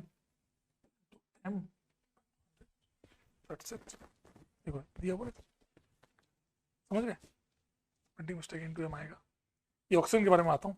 देखो ये आपका हो गया फॉस्फोरस, ये हो गया सल्फर, वैसे ही ये रहा हेलोजन। हेलोजन कैरियर्स में था, मैंने कहा ना कैरियर्स में 3 है, हेलोजन, सल्फर और फॉस्फोरस। तो मोस्टली सल्फर और एक्स को ही बोलते हैं, फॉस्फोरस को नहीं बोलते। ठीक है, दे दिया तो बोल लेते हैं, बाकी बोलते नहीं है, सल्फर और एक्स ही होता है वैसे तो। अ known mass of organic compound is heated with fuming HNO3। क्यों डाला HNO3, पता लग गया आपको? क्योंकि वो अगर कोई और इंप्योरिटी हो तो उसको गायब करने के लिए। इन द प्रेजेंस, ये आपके आ सकता है, in the presence of silver nitrate hydrogen content in the hard glass tube known as Carius tube. Carius tube का अभी फोटो दिया है, मैं आपको वो बताऊंगा अभी। Carbon and hydrogen present in the compound are oxidised to the carbon dioxide and water. वो तो ठीक है, जो है वो तो निकल गया, CO2 H2 बाहर निकल गया। उनको एस्टिमेट करना, उनको एस्टिमेट भी कर सकते हो आप। आपको इनको एस्टिमेट करना है CO2 H2 तो वो भी कर सकते हो, आपको पता ही कैसे। The halogen present forms the corresponding silver halide AgX. It is filtered out water and vessel. देख लो, ये रहा, ये देखो, ये आपका AgNO3, ये फ्यूमिंग HNO3 क्यों डाला? कि बाई चांस सिस्टम के अंदर कोई इंप्योरिटी हो तो वो अलग हो जाए, उसको बोले से S है तो H2S बन जाए, ऐसे AgX बनेगा, PPT बनेगी, है ना। ठीक है, यहाँ से आपका छोटू अगर बाहर निकलना हो तो वो बाहर निकल जाएगा। सही याद करना है कि 2 सेंटीमीटर 50 सेंटीमीटर नहीं, वैसे तो नहीं करते, पर हाँ पता कर लो, जेई में कर दें। बताओ कैरियस ट्यूब की लेंथ कितनी होती है? अब तुम देख रहे हो कैरियस ट्यूब की लेंथ कहाँ से लाऊं? कैरियस ट्यूब की लेंथ कितनी होती है? 50 सेंटीमीटर। ये एस्टिमेट ये लिख दिया इसलिए बोल रहा हूँ, ये कोई फिक्स नहीं है भाई, पर हाँ एनसीईआरटी लिखता है। अरे भाई साहब कल को सवाल पूछ लिया, बताओ बताओ कैरियस ट्यूब की लेंथ कितनी थी? अब तुम देख रहे हो कैरियस ट्यूब की लेंथ कहाँ से आई थी, विड्थ कितनी है? 2 सेंटीमीटर। ठीक है, मास कैसे निकालते हैं, मुद्दे की बात। AgX, तो मास ऑफ X जो भी ClBr जो भी हो upon molecular mass of S into M upon M into percentage कितना होगा? 1/m into 100। ये mass of organic compound into 100, that's it, answer आ गया। देख लो, खत्म हो गया, अगला पेज वही आ गया। तो X हो गया, सल्फर हो गया, फॉस्फोरस हो गया, लो आओ कार्बन और हाइड्रोजन भी आपको बता देता हूँ हाथों हाथ ही। फिर N में थोड़ा थोड़ा टाइम लगता है, क्वांटिटेटिव एनालिसिस है ना, साथ साथ में एनसीईआरटी खत्म की। सीधी सी बात है, जिन बच्चों को टेबल बनाने में जोर आता है उनके लिए मैंने टेबल बना के दी है, 12/44 एंड ऑल इनटू इट। बाकी आपकी इच्छा, याद ही करना है तो याद कर लेना, नहीं तो मेरे को अगर समझना है तो समझ। यहाँ पे ये एमओ कर देना, तू नहीं है, गलती हो गई। Quantitative analysis of the compounds is very important in the organic chemistry. It is helps the chemist in the determination of the mass percentage of the element present in the compound. You have learned in the empirical formula. The percentage composition of elements present in the organic compound is determined by the following methods. पहले बात करते हैं carbon और hydrogen की। भाई साहब पहले बात करते हैं कार्बन और हाइड्रोजन की। Let's talk about the carbon and hydrogen. ठीक है, तो कार्बन और हाइड्रोजन की बात करें तो both carbon and hydrogen are estimated in the one experiment. A known mass of organic compound is presence of excess of oxygen and copper oxide. ये ध्यान रखना भाई, ध्यान रखना, ये कॉपर ऑक्साइड क्या होता है ना, जैसे कार्बन कंबशन किया तो CO2 का एटमॉस्फेयर हुआ, CO2 निकल रही होगी तो CO2 गैस बहुत सारी होगी, तो उसमें उस CO2 के एटमॉस्फेयर को हम पास करते हैं कॉपर ऑक्साइड से। ठीक है ना,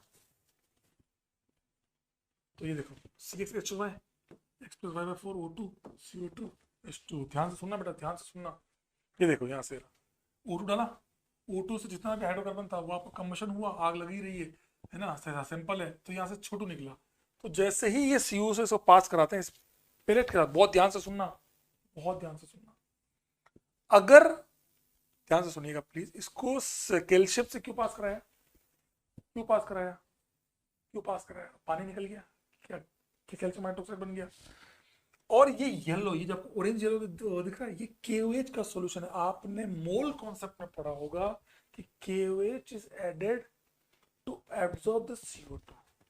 जितना भी CO2 निकला है इससे हम इसको पता लगा लेते हैं, जितना भी एक्सेस O2 है वो आपका बाहर निकल गया, दैट्स इट, है ना। तो ये आपका पूरा का पूरा कंटेनर यूट्यूब हुआ, ध्यान से सुनिएगा। तो ट्यूब में ये एक्सपेरिमेंट कभी आपको पूछ सकता है, जेई में पता क्या करेगा, लिख देगा बताओ ये क्या है, ये क्या है। साले बेवकूफ लोग कुछ भी पूछ सकते हैं। The mass of produce is determined by the passing the mixture. ध्यान सुनना इस लाइन को। The mass of the water produce is determined by the passing the mixture through a weighted U2 containing anhydrous calcium chloride। तो calcium hydroxide बन जाएगा। Carbon dioxide is absorb in the another U tube containing conc solution of potassium hydroxide. आपने पता है कि केवल absorb करता है K2CO3। This tube are connected in series. आपको मैंने बताया the increase in the masses of calcium chloride and the particle gives the amounts of water and carbon. मतलब जितना भी मास आपने लिया वो बढ़ रहा है, ऑब्जर्व हो रहा है, बच गया वो आप निकाल सकते हो। इतना सबकी जरूरत भी नहीं है, सिंपल सी बात है भाई। 12/44 इंटू m इंटू 100, इतना सब तो। ये सब रामायण क्यों है? सब सारी सारी सारी रामायण, ये सारी रामायण इसलिए है कि आपको पता लगे कि भैया ऐसा होता है, प्रोसेस भी पता रहे। कभी इस प्रोसेस से सवाल आ जाए कि पहले किससे पास करते हैं। पहले जो भी आपका निकला छोटू और पानी है, तो पहले ये एक ट्यूब से पास करते हैं जिसके अंदर कैल्शियम क्लोराइड है। तो कैल्शियम क्लोराइड जो है वो पास होकर निकली, तो उससे जो भी छोटू बाहर निकल जाएगा एज इट इज, और पानी जो है वो आपका क्या बन जाएगा? Calcium hydroxide. फिर आगे निकले, फिर जो छोटू बचा, जो छोटू है वो केवल एब्जॉर्ब कर लेगा। तो जो O2 जो बच गया, एक्सेस जो O2 था, उसमें O2 वो बाहर निकल जाएगा, छोटू एब्जॉर्ब हो गया, इधर पानी एब्जॉर्ब हो गया, मास उससे निकाल लेंगे, खत्म बात, दैट्स इट। कैसे निकालेंगे? ये फॉर्मूला अपन निकल पा भी पढ़ाई अपन ने। अब आता है नाइट्रोजन। अब आता है नाइट्रोजन। देखो सभी बच्चों से दरख्वास्त है, बहुत आसान है, एनसीईआरटी पढ़ने में तुमको जोर आता, इसलिए मैंने तुमको पहले ही ये पढ़ा दिया। 1 2 3 4 5। ऑक्सीजन अब लास्ट में। एन बता देता हूँ, एन को बहुत अच्छे से पढ़ लेना, तुम्हारा काम शानदार तरीके से कंप्लीट हो जाएगा। ठीक है, ये हमने पढ़ा, पूरी समरी है, जो आपने भी देखा ना, पूरी समरी है। एन की बात करें तो सबसे पहले आता है ड्यूमा मेथड। ड्यूमास मेथड सबसे पहले आता है, ड्यूमास मेथड। ड्यूमा भैया ने क्या किया? ड्यूमा भैया ने कंपाउंड लिया, कंपाउंड को जैसे कंबशन तो हो ही रहा है, तो छोटू बना, तो छोटू का एक एटमॉस्फेयर बन गया। लेकिन ड्यूमा भैया ने क्या किया कि आपके पास कंपाउंड में CXHYNZ प्लस आपने कंबशन तो कर ही रखा था, उसने क्या किया, इसको कॉपर ऑक्साइड भी ले लिया। याद है अपने छोटू को बनाया था साथ में। ये कितना होगा ये अपन अभी देखते हैं। अब आपको भी पता है, तो आपने बचपन में पढ़ा हुआ है, कंबशन की रिएक्शन है x + y/4। इस पे भी सवाल आ गए, कितने कितने क्या होंगे। C7 दिया था, पहले 7 + 7 वो आपका आंसर दिया था, वो आप निकाल सकते हो। तो x + y आपने पढ़ा है, तो कंबशन के अंदर कॉपर का काम क्या है आप भी जानते हो, ये लिया। इसकी वजह से छोटू कितना बनता था? x छोटू plus y/2H2 plus N2 plus copper. ठीक है, N2 जो बना वो कितना बनेगा? Z/2। Z था, Z/2 बनेगा। बैलेंस करना भी आ गया। कॉपर कितना बनेगा? x + y/4।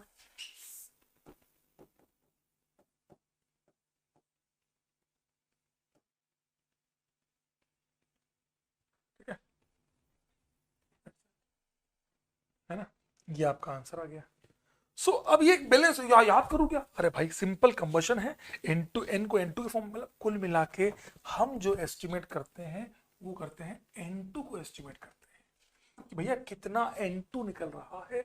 तो जितनी बातें होंगी वो N2 की टर्म में होगी। अच्छा, अब यहाँ पे N2 क्या है? देखो बेटा, बहुत तमीज से समझा रहा हूँ, बहुत ध्यान सुनना, पूरा मोल कॉन्सेप्ट है, अपनी भाषा में समझा रहा हूँ। N2 क्या है? गैस है। गैस को कैसे एस्टिमेट करते हैं? वॉल्यूम से। अब आपने सबने पढ़ा है कि वॉल्यूम का फॉर्मूला, अब ध्यान से सुनो, बहुत ध्यान से सुनना, अभी इसकी प्रोसेस भी समझाऊंगा एक्चुअल एनसीईआरटी से, फिर अभी आपको इसका न्यूमेरिकल भी सिखा रहा हूं, बहुत ध्यान से सुनना बेटा, ईमानदारी से। यहाँ देखिए, अब ये वॉल्यूम बात करते हैं एनटीपी पे, एक स्टैंडर्ड टेम्परेचर, उस पर हम वॉल्यूम हमें मतलब आप पता होती है, उससे हम परसेंटेज एन निकालते हैं। आइए अगर मैं बात करूं मोल्स की, सारी डीलिंग करना मोल्स में। मोल क्या होता है? Volume upon 22.4। आपको अगर कोई का सवाल दिया होगा तो आपको एनटीपी पे आपको दिया होगा, स्टैंडर्ड टेम्परेचर उस पे दिया होगा, तो वॉल्यूम आपको पता है। अगर आपको वॉल्यूम पता है तो क्या आप ये निकाल लोगे? मान लीजिए आपको वॉल्यूम एमएल में दिया है, तो क्या आप इसका सीधा सीधा आंसर निकाल सकते हो? V/22.4 × 1000, तो 22,400 हो गया। एमएल में किया इसलिए, एमएल में दिया था इसलिए। वो आप आराम से कर सकते हो। ये आपका आ गया मोल्स आ गए। मोल्स आ गए तो मोल्स से मास कैसे निकालोगे? फॉर्मूला क्या था बेटा? Mass upon molar mass into moles equals to moles. तो मास क्या हो गया? Mole into molar mass. तो अब मोल कितना है बेटा? ये रहा V by 22,400 into molecular mass कितना होता है इसका? N2 कितना है? 28 28। भाई साहब मास पता लग गया तो mass upon total mass into 100 answer आ गया। तो परसेंटेज नाइट्रोजन कितना आ गया बेटा? V into 28 upon 22,400 into sorry mass आया अपॉन M इंटू 100। बस यहां पर क्या ना, इसका मास नहीं दिया होगा, N2 का मास थोड़ी आएगा, N2 का तो वॉल्यूम आएगी, गैस है, बस इतना सा फर्क है। ड्यूमा भैया ने यही काम किया, हमें इसमें उलझना नहीं है क्योंकि एनसीईआरटी पढ़े तो बहुत कुछ नाटक है। अब इसमें नाटक कहाँ आता है, ध्यान से सुनना। एक तो ये हो गया, एक तरीका तो ये हो गया। दूसरा तरीका, there is a method 1 M1। M1 क्यों सर? मेथड 1 इसलिए क्योंकि अब आपको नहीं पता कि कितना क्या आने वाला है। आपको नहीं पता कि एनटीपी पे किया है या किसी और टेम्परेचर पे किया। अब किसी और टेम्परेचर पे किया होगा तो भी आपको पता है क्या करना है, कि पब्लिक को पता है P1 V1 upon T1 equal to P2 V2 upon T2।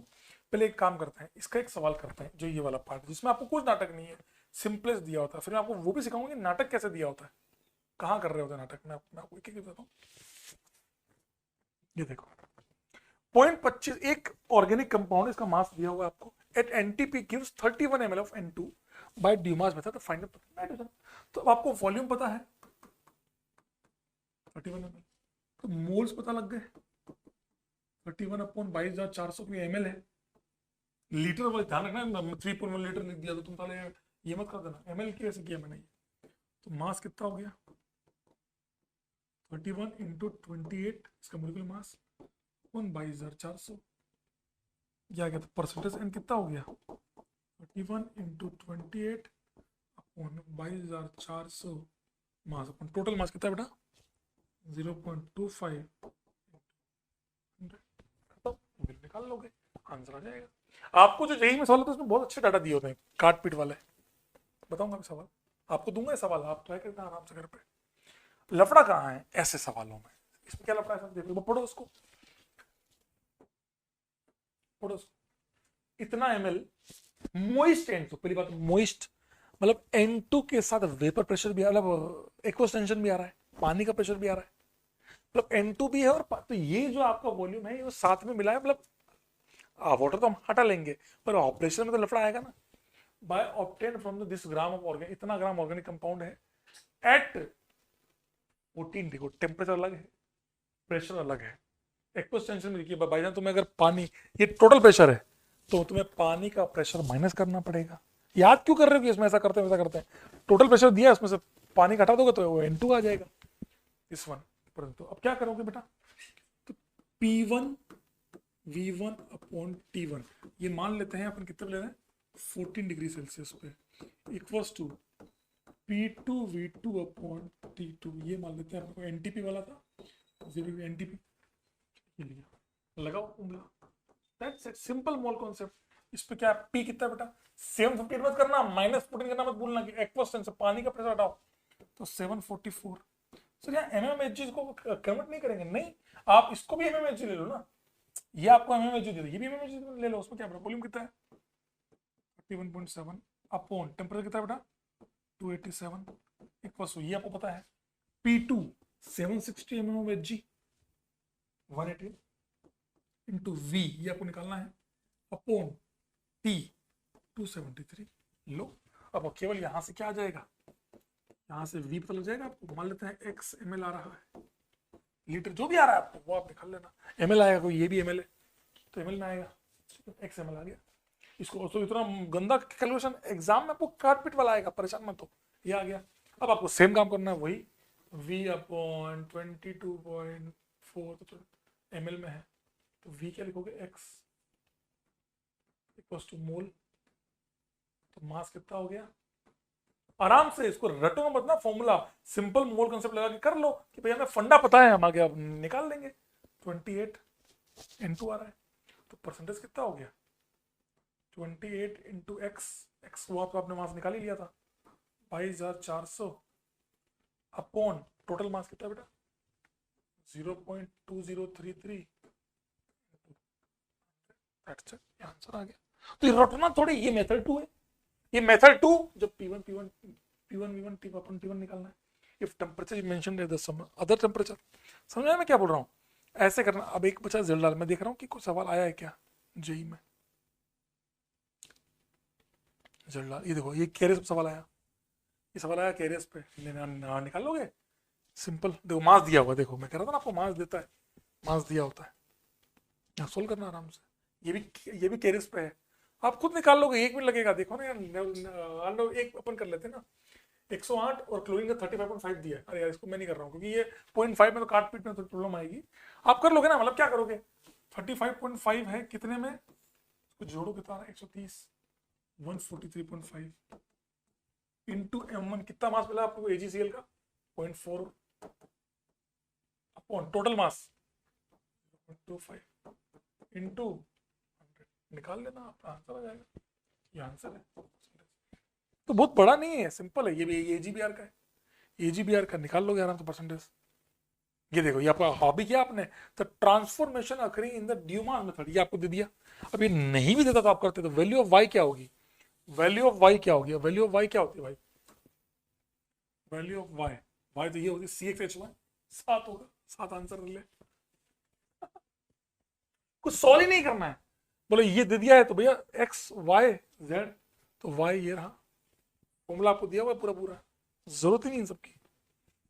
Dumas देखो, ये आया 2021 में, मैंने कहा ना वो प्रेशर वाला जो वैल्यू आया वो ये रहा, ये भी वही है। टेंशन दिया हुआ है 14, तो सेम लग रहा है मुझे, ऐसा लग रहा है सेम सवाल है वो। 758 में से 14 हटाना पड़ेगा, 744 प्रेशर हो गया, वॉल्यूम ये रहा 30 upon T equals to T 760 into V निकालना है अपॉन टी 273, उससे आपका वॉल्यूम आएगा, बाकी सब आपको दिया हुआ है। भाई सॉल्व करना है, देखो ईमानदारी से बता रहा हूँ, सॉल्व करोगे तो आंसर आएंगे सारे। 2023 की बात करते हैं, तो ड्यूमा आया, ड्यूमा को ये तो भी आपको थ्योरी के बाद समझ में आएगा, अभी आपको बताऊंगा थ्योरी के बाद, ये भी आपका नहीं है तो POC का है। इन कैरियस ट्यूब ये अपने पढ़ लिया ना, और देख लेते हैं। एक ऑर्गेनिक कंपाउंड X है, उसको ट्रीट किया सोडियम पेरोक्साइड से, क्यों किया, ताकि सल्फेट H2SO4 बने, फिर उसको बेरियम, अच्छा एक मिनरल बना Y H2SO4, ठीक है। The solution of barium chloride to Y to form precipitate Z, barium sulphate बना। इसमें देखो, अब आप पता क्या बोल रहा है, कि आपको पूछ रहा है कि बताओ सल्फर का डिटेक्शन किससे करते हैं, मैं क्या बोल रहा हूँ, तो अब बोल रहा है कि एक्स क्या हो सकता है, तो इन चारों, ये उन बच्चों को समझ में आएगा जो बायोमोलिक्यूल पढ़ चुके हैं, कि इन चारों में ढूंढना कि सल्फर कहाँ होता है, सल्फर किसके अंदर होता है, तो सल्फर आपका होता है साइटोसिन में नहीं होता, मिथ्योनिन में होता है, CH2CH2 सल्फर होता है इसके अंदर। तो बस ये अब आप देखो कितना बेहतरीन यूज किया अमीनो एसिड के साथ क्वांटिटेटिव एनालिसिस, कि सल्फर कहाँ है बताओ, ये देखो फिर से आया AgBr, तो 80 by 188 into M1 mass 0.376 upon total 0.400 into 100, ये उड़ाया, ये शायद इसका डबल है क्या, डबल है,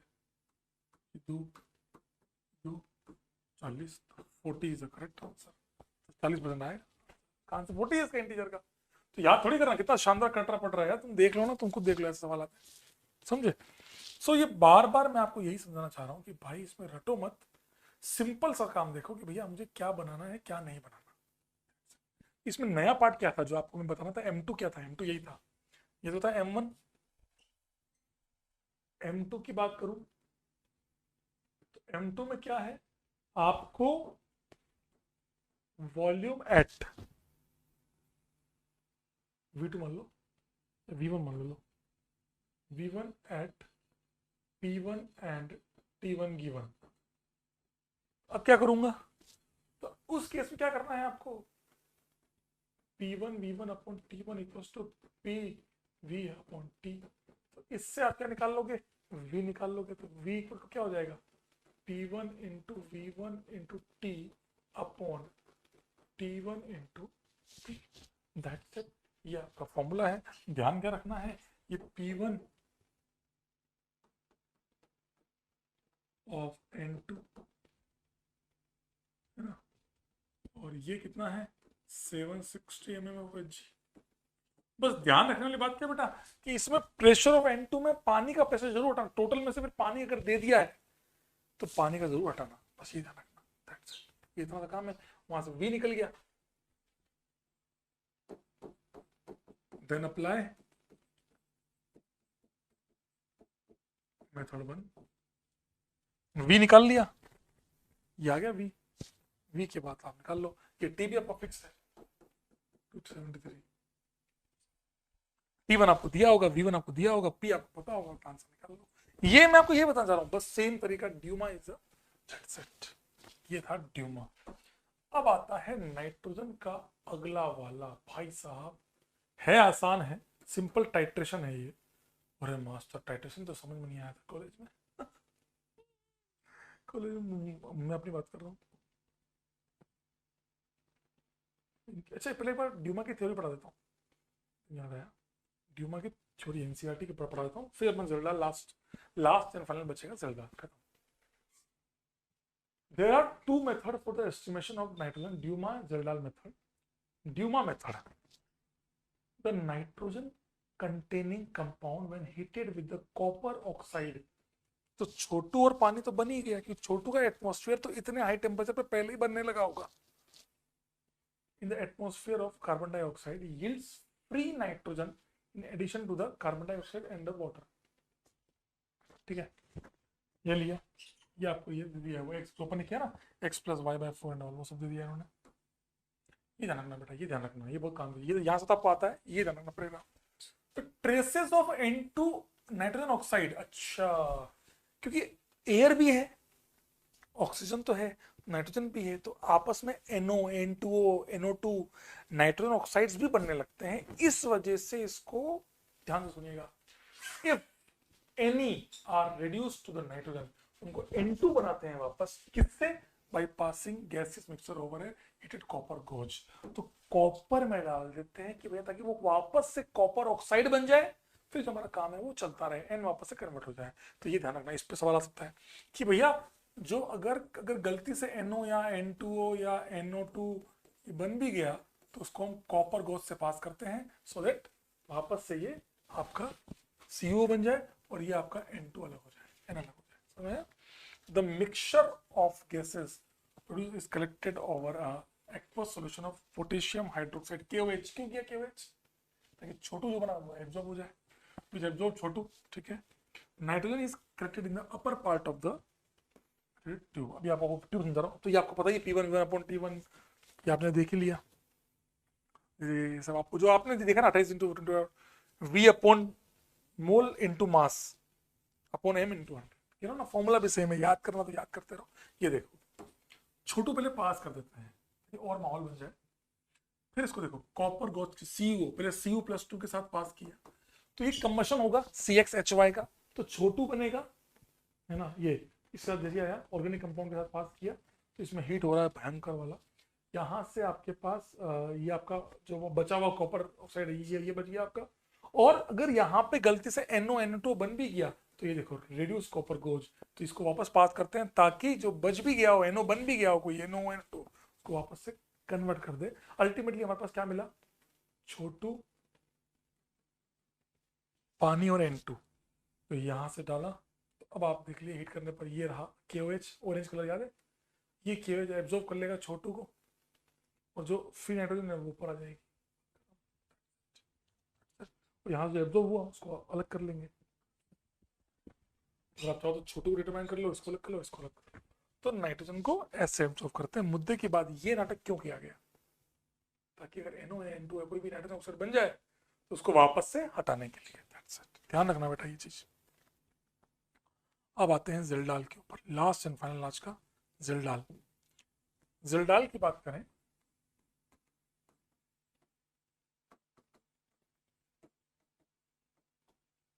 जिल्डाल मेथड की बात करें, तो जिल्डाल एक तरह से टाइट्रेशन है, प्योर टाइट्रेशन है। हम क्या करते हैं, कंपाउंड को पहले कन्वर्ट करते हैं, पूरी अमोनिया, जितना भी कंपाउंड में नाइट्रोजन है उसको अमोनिया की फॉर्म में एस्टिमेट किया जाता है, अमोनिया की फॉर्म में एस्टिमेट करते हैं। अब ये टाइट्रेशन क्यों है, ये अमोनिया जो बना आपका बेसिक है, तो सबसे पहली रिएक्शन जितना भी अमोनिया बना उसको टाइट्रेट करते हैं H2SO4 के साथ, रिएक्ट कराते हैं H2SO4 के साथ। तो अब आपको ध्यान क्या रखना है कि जितना भी अमोनियम सल्फेट बना इसमें रिएक्शन को बैलेंस जरूर करना। क्या इसमें एक अमोनिया के साथ काम हो जाएगा? नहीं सर, ये आप एन फैक्टर 2 है इसका 2, ये तो बस जिसको ये पता है ना वो आराम से जितने सवाल करने हैं सब कर लेगा। ठीक है, मान लो कभी, देखो ध्यान से सुनो, हो सकता है कभी आपको सवाल इस पे दे दे, सीधा सीधा आपको ये दे दे, आपको इसका मोलरिटी देगा, आपको इसका वॉल्यूम देगा। तुम्हारा मैं क्या बोल रहा हूँ, आपको इसकी मोलरिटी देगा, वॉल्यूम देगा, तो क्या आप इससे मोल्स निकाल लोगे? मोलरिटी इंटू वॉल्यूम, तो मोल्स आ गए। मोल्स से क्या निकाल लोगे? मास निकाल लोगे। Moles into molar mass, molar mass में क्या करोगे? 17 करोगे या 14 करोगे? सर अमोनिया भले 17 है, एस्टिमेट तो इनको करना है, तो मोल्स इंटू 14, दैट्स इट, ये मास आ गया। तो परसेंटेज कितना आ गया? 14 इंटू मोल जितने भी निकाले आपने ऊपर यहाँ से, upon total mass into 100। Sir काम तो सारा वही कर रहे हैं सर, तो वही करेंगे और क्या करेंगे नया। ध्यान रखने वाली बात क्या है, मान लो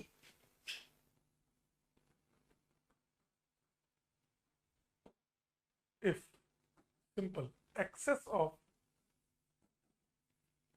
H2SO4 टेकन, अगर आप एक्सेस ले लिया, अब पता चला मैंने तो लिया 10 मोल चाहिए थे यहाँ पे, इसके 15 मोल, मतलब इसकी हमें मतलब जरूरत कम थी, इसकी इसे 10 मोल चाहिए, हमें तो 5 की जरूरत थी, तो जो बच जाएगा, अब आपको तो लग रहा है कि 10 ग्लास कंज्यूम हो गया, वैसे नहीं होता ना। आप क्या करते हो, अब आपको भी याद आ गया होगा एकदम से, अगर H2SO4 ज्यादा लिया है तो हम क्या कराएंगे? टाइट्रेशन करवाएंगे। टाइट्रेशन कुछ नहीं, तो याद करना है, कुछ नहीं, सिंपल लिमिट है। H2SO4 को न्यूट्रलाइज कौन करेगा? NaOH। जिन बच्चों को ये दो रिएक्शन पता है वो कोई भी काम आसानी से कर जाएंगे, ये वाली और ये वाली। अब इसमें पता लफड़ा क्या होता है, आपको इसका दिया होता है, तो क्या करोगे, क्या करोगे इससे, क्या करोगे, क्या क्या इससे आप मोल्स ऑफ H2SO4 निकाल लोगे? कितना आएगा बेटा? इसके मोल कितने हैं? M1 इंटू V1, इसके 2 मोल के इसका 1 मोल चाहिए, तो इतने के लिए इसका आधा चाहिए होगा। सिंपल मोल कॉन्सेप्ट है भाई, ये क्यों कर दिया, ये क्यों कर दिया, मत करना। M1V1/2, इसके जितने मोल है इसके आधे मोल चाहिए होंगे, ये आ गया आपके पास रेसिड्यू, मतलब जो बच गया था H2SO4 उसका है। मोल ऑफ H2SO4 आपको दिया होगा M इंटू V, ये है टोटल। तो क्या अब आप वो निकाल लोगे? Mole of H2SO4 equals to M into V minus M1V1/2, that equal to क्या हुआ? ये जो अमोनिया से रिएक्ट करने वाले। अब आपको ये पता लग गया, अब आपको ये आपको पता लग गया, ये आपको पता लग गया, इससे अब आप यहां जाओ, देन अप्लाई।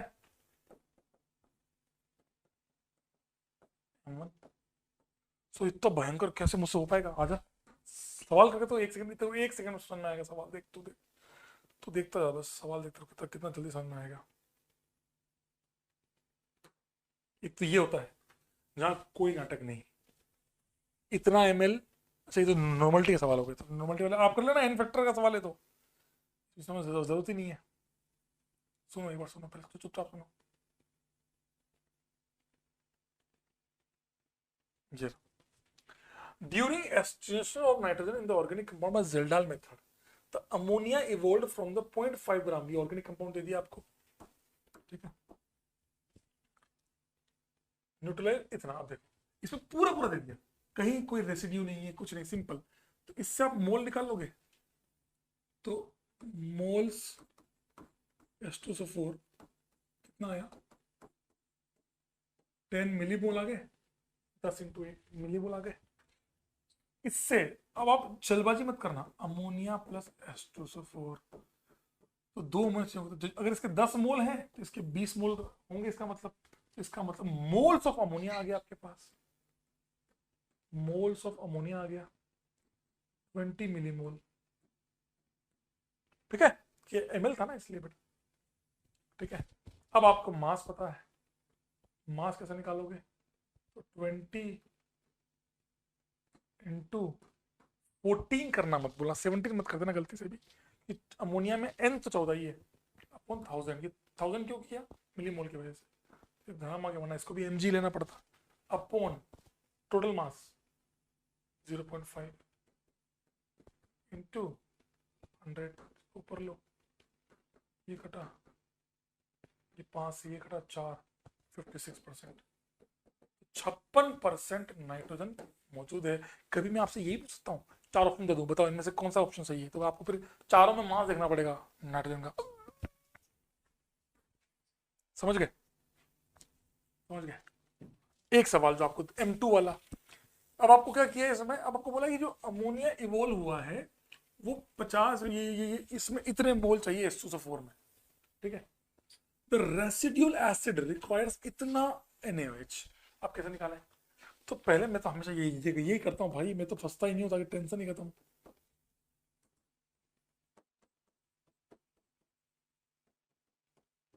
ये ठीक है, चलिए आपको ये पता है कितना है, 60 इंटू 0.5 कितना हुआ,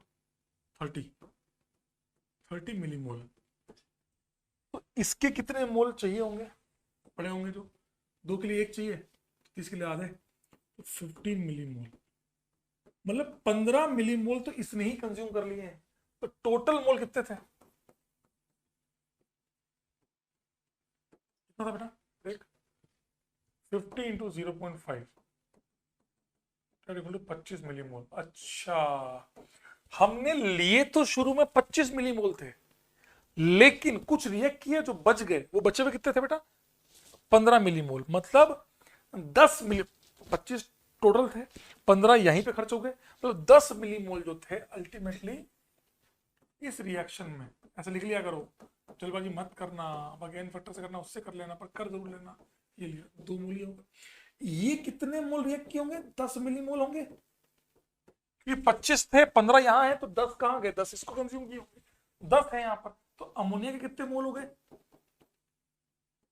मोल ऑफ अमोनिया कितने हो गए बेटा, 1 के लिए 2 चाहिए, तो 10 के लिए 20 चाहिए होंगे, 20 मिलीमोल। तो सेम वही, तो मास कितना हो जाएगा, mass equal to 20 into 14 by 1000, and percentage कितना हो जाएगा, 20 into 14 by 1000 into total mass 0.5 into 100। अरे वाह, 456, अरे वाह, ये भी 56, मतलब इसके अंदर भी 56% ही नाइट्रोजन मौजूद है। ऐसे समझ गया ना, ये एक सिंपल कैलकुलेशन है, सिंपल मोल कॉन्सेप्ट है, इससे इजी कुछ ना हो सकता भाई, ना मैं बता सकता ना कोई बता सकता। कुछ सवाल दिए आपको एनसीईआरटी के, वो भी सॉल्व करना। देख रहा हूँ कि ड्यूमा या जिल्डाल का कोई सवाल आया था क्या। In Dumas method for the estimate into the sample heated with the copper oxide, the gas evolved is a pass over copper gauge. दिया था आपको, तो फर्जी सवाल था। ड्यूमास जिल्डाल पे कोई सवाल आया है क्या, चेक कर रहा हूँ भाई, तो तुम्हारे लिए चेक कर रहा हूँ। तो जिल्डाल पे ये सवाल आया, ये तो मैं आपको अभी बता रहा हूँ, तो बचा हुआ है बस ये था, तो इस पर अब तक सवाल नहीं आया।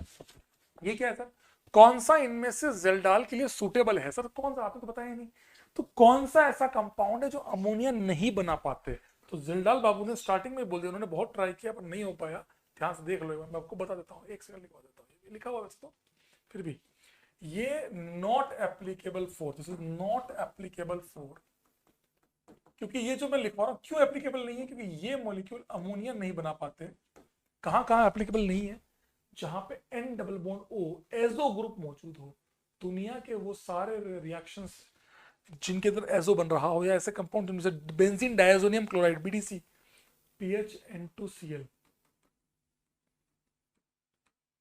ये भी नहीं देता ऐसे। तो जहां पे N2 प्रेजेंट हो, जहां पे नाइट्रो ग्रुप प्रेजेंट हो, क्योंकि नाइट्रो ग्रुप भी अपने आप को अमोनिया के फॉर्म में कन्वर्ट नहीं करा पाता। नाइट्रोस को ले लो, NO ले लो, और रिंग वाले नाइट्रोजन, रिंग नाइट्रोजन जैसे कि पिरिडीन, पायरोल, जिनमें रिंग के अंदर नाइट्रोजन जो होता है वो अमोनिया की फॉर्म में कन्वर्ट। तो ये सब लोग क्या है, जेल्डाल मेथड। इनसे इनसे हम जेल्डाल के अंदर अब इसको, इन सब के ऊपर जेल्डाल एप्लीकेबल नहीं है, ड्यूमा कर सकते हो। तो जो सवाल आपको सामने था ये रहा, which the following compound will suitable for the Kjeldahl method. तो रिंग के अंदर का नाइट्रोजन नहीं कर सकते, नाइट्रोबेंजीन नहीं कर सकते। अब मैं आपसे ऐसे ही पूछ सकता हूँ, रिएक्शन करवा लूँ ये बना लूँ, रिएक्शन करके ये बना लूँ, बेंजीन पे नाइट्रेशन ये आ जाएगा, ये बनवा लूँ रिडक्शन करके, ये डायजोनियम, फिर इसको इसमें करवा लूँ, पता कौन सा करेगा कौन सा नहीं करेगा। सो ये वाला कर जाएगा, ये वाला भी N2 डायजोनियम नहीं कर पाएगा। तो डायजोनियम, नाइट्रो और रिंग का नाइट्रोजन ये तीनों नहीं कर पाते, वो कर जाएगा। इस प्रकार मैंने estimate the compound. I hope समझ में आया हो। कुछ कुछ PYQs मैंने आप लोगों को दिए हैं, सो यहाँ तक आप सॉल्व कर लेना। PYQs भी हैं, NCERT के सवाल भी हैं, सब कुछ इंक्लूडेड है। So that is the qualitative and quantitative analysis for all of you.